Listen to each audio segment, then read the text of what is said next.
గురుగారు నమస్కారం అండి. సూర్యోస్మి తల్లి. గురుజీ, ఈ మధ్యకాలంలో చాలా మంది చెప్తున్న విషయం ఏంటంటే మొండి దగ్గు గురించి. దగ్గు వస్తుంది, జనరల్గా అయితే ఒక 1 వీక్ 10 డేస్లో తగ్గిపోతుంది. కానీ ఇప్పుడు 90 డేస్ కూడా ఉంటుంది ఈ దగ్గు. చాలా మొండిగా ఉంటుంది, అసలు తగ్గట్లేదు, పడుకుంటే ఎక్కువ అయిపోతుంది అంటున్నారు. ఏంటి గురువుగారు అది? న్యాచురల్ వేస్ ఏమైనా దీన్ని తగ్గించుకోవడానికి? ఈ దగ్గు విషయంలో అంటే నేను పర్సనల్గా ఫేస్ చేసింది ఒక 3-4 ఇయర్స్ బ్యాక్.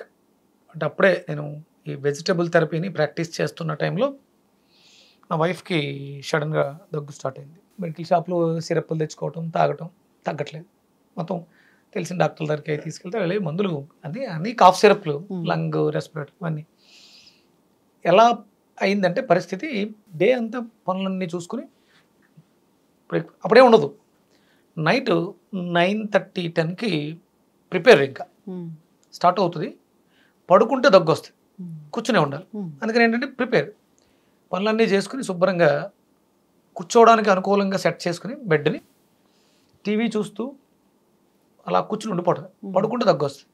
ఎప్పుడంటే ఇద్దరమే ఉన్నాము, తను దగ్గుతూ ఉంటే బాధపడుతూ ఉంటే మనం పడుకోవడం వరకు కరెక్ట్. అందుకని ఇద్దరం కూడా సాక్రిఫైస్ కూర్చొని ఏదో ఒక సినిమా 2-3 సినిమాలు చూస్తూ తెల్లవారిన దావున 3:30-4 గంటలకి తగ్గుద్ది. అప్పుడు తను పడుకునేది. పడుకుని అంటే డే టైంలో పడుకోవడం అంటే అంత ఇంట్రెస్ట్ కాదు మాకు. సహజంగానే మార్నింగ్ 4:35 కల్లా లేచేసి ఇవన్నీ చేసుకోవడం అలవాటు కదా. కానీ అది చాలా ఇబ్బందికరమైనటువంటి పరిస్థితి. చూశాను ప్రాక్టికల్గా దాన్ని. ఏంటి నా వెజిటబుల్ స్టడీలో దాన్ని స్టడీ చేస్తే అది పడుకుంటే వస్తుంది. ఇలా మనకి దగ్గుల్లో చాలా రకాలు ఉంటాయి. కేవలం ఫ్లమ్ పెరిగితే దగ్గు వస్తుంది, ఇలా ఉంటాయి కదా. డ్రై కాఫ్, వెట్ కాఫ్ రెండే ఉంటాయి. అయితే పొడి దగ్గు అయి ఉండాలి, లేకపోతే తడిగా ఫ్లమ్ పడుతూ ఉండాలి.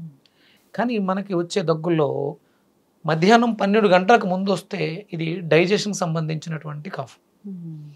12 తర్వాత 2 గంటల లోపు వస్తే కిడ్నీలకు సంబంధించినటువంటి కాఫ్. 3 తర్వాత వస్తే నరాలకు సంబంధించినటువంటి కాఫ్. అంటే మనకి మన శరీరంలో 12 రకాల సిస్టమ్స్లో అంటే మనకి దగ్గు ఎందుకు వస్తుంది అంటే గొంతులో ఏదైనా అడ్డుపడితే దాన్ని బయటికి గంటడానికి ఎయిర్, గాలి ప్రయత్నం చేసింది, లేకపోతే ఫ్లమ్ పెరిగింది, లంగ్స్లో ఎక్కువ ఉంది కాబట్టి అది దగ్గడం ద్వారా దాన్ని బయటికి ఎలిమినేట్ చేయటం అనేది దగ్గు. అక్కడ ఒరిచిపోవడం వల్ల ఆ ఒరుపుని అక్కడేదో ఉంది దాన్ని గంటడం కోసం శరీరం చేసేటువంటి సెల్ఫ్ హీలింగ్ టెక్నిక్. ఏదైనా పొరపాటు మింగేస్తే దగ్గు ద్వారా బయటకు వస్తుంది. అలాగే ఏదైనా డస్ట్ పార్టికల్ ముక్కులోకి వెళ్తే తుమ్ము వస్తుంది. ఇవన్నీ కూడా మనకి సిమ్టమ్స్ ఇండికేట్ చేస్తున్నాయి, ఒక వ్యర్థం ఏదో లోపల ఉంది బయటికి కాబట్టి. ఈ దగ్గు విషయంలోకి వస్తే ఇప్పుడు మీరు చెప్తున్నారు, నేను నా వైఫ్ విషయంలో చేసింది అది ఇరిటేషనల్ ప్లస్ పడుకుంటే వస్తుంది. అంటే ఇన్సోమేనియా కాఫ్. అక్కడ నువ్వు విన్నాము అసలు ఇంతకుముందు. దీనికి మన వెజిటేబుల్ థెరపీలో అంటే సహజంగానే మనం నిద్రని అశ్రద్ధ చేస్తున్నాం. సెల్ ఫోన్లు కానీ, టీవీలు కానీ, నైట్ పార్టీలు అని చెప్పి నిద్రని పాడు చేస్తున్నాం. ఆ సమయాన్ని బయోమెట్రిక్ క్లాక్ని పాడు చేస్తాం. కేవలం ఏదో నా టైంని నేను సాక్రిఫై చేశాను, నేను పడుకోవడం అనేసి సినిమాకి వెళ్ళాను, షికార్లకు వెళ్ళాను అనుకుంటే మన శరీరంలో ఒక సిస్టమ్ ఉంటుంది, బయోమెట్రిక్ క్లాక్. ఈ బయోమెట్రిక్ క్లాక్ మన శరీరంలో ఒక వాయుమండల వ్యవస్థ, వ్యాన, ఉదాన, సమాన, ప్రాణ, నాగకూర్మ, ఇలా ఈ వాయువుల మీద ఆధారపడి ఉంటుంది. నువ్వు ఎప్పుడైతే దీన్ని డిస్టర్బ్ చేసావో నీ లోపల ఆ ప్రాణవాయువుల సిస్టమ్ డ్యామేజ్ అవుతుంది.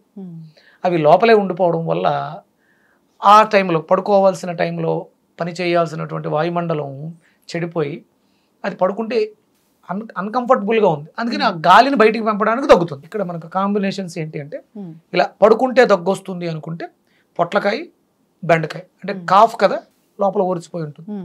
దానికి ఆ సూతింగ్ ఇవ్వడం కోసం బెండకాయలో ఉండేటువంటి జిగురు ఉపయోగపడుతుంది. బెండకాయల్ని బాగా నమిలి తినడం వల్ల మ్యాక్సిమం మీకు ఆ ఇరిటేషన్ తగ్గుతుంది. బెండకాయ ఎప్పుడైతే తీసుకున్నామో ఎక్సోక్రైన్ గ్లాండ్స్కి సంబంధించింది బాగా నమిలి మీరు బెండకాయ తింటే ఈ డ్రై కాఫ్, పొడి దగ్గు, దీర్ఘకాలికంగా ఇబ్బంది పెట్టేస్తున్న దగ్గు నుంచి ఉపశమనం లభిస్తుంది.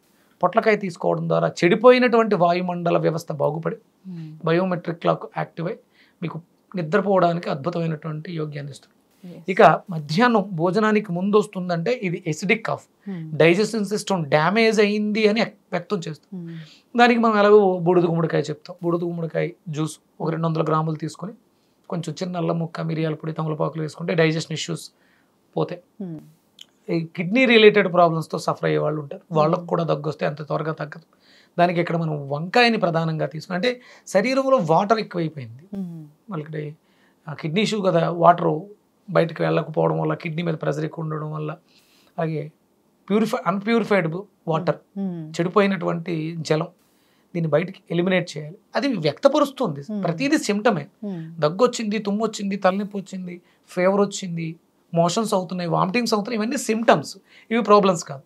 దానికి రూట్ కాజ్ ఏదో ఉంటుంది. దానికి సంబంధించినటువంటి వెజిటేబుల్లో మనం ఇక్కడ వంకాయని, బీరకాయని, తమలపాకుల్ని తీసుకోవడం ద్వారా దగ్గు తగ్గే అవకాశం ఉంటుంది. ఎస్, ఖచ్చితంగా గురుగారు. అయితే కషాయాలు కూడా కొన్ని చెప్తూ ఉంటారు కదా, అవి ఏమైనా ఉన్నాయా?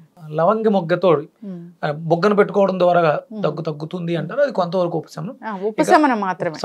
పూర్తిగా క్యూర్ అవ్వాలంటే లవంగాలు ఎక్కువ తీసుకున్నాం అనుకో, వేడి చేసేస్తాం, దానివల్ల ఇంకొంచెం ఎక్కువ డ్యామేజ్ అవుతుంది. అలాగే చాలా మంది పసుపు నీళ్లు లేకపోతే పసుపుని పాలలో కలుపుకొని తాగేస్తుంటారు. అతి సర్వత్రా వర్జిత్, ఔషధమే.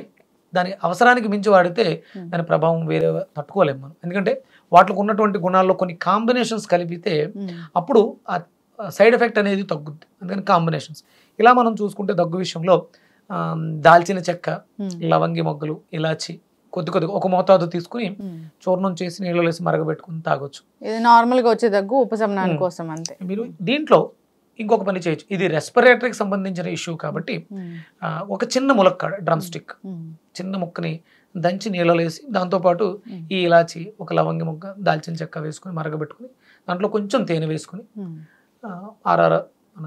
టీ తాగినట్టు. అంటే ఇది రావడానికి ప్రధానమైనటువంటి కారణం కాఫీలు ఎక్కువ అవడం వల్ల కూడా రావచ్చు, టీలు ఎక్కువ తాగడం వల్ల కూడా రావచ్చు, వాళ్ళు ఆల్కహాల్ ఎడిక్ట్ అయిన వాళ్ళు దానివల్ల కూడా రావచ్చు. కాబట్టి ఇది ఆ టైంలో మేము టీ తాగే టైము ఈ టీని డ్రమ్ స్టిక్ టీ అనుకోవచ్చు, మునగ టీ తాగుతూ ఉంటే ఉపశమనం లభిస్తుంది, ఊపిరితిత్తులు పూర్తిగా క్లీన్ అవుతాయి. ఎస్, ఖచ్చితంగా గురుగారు.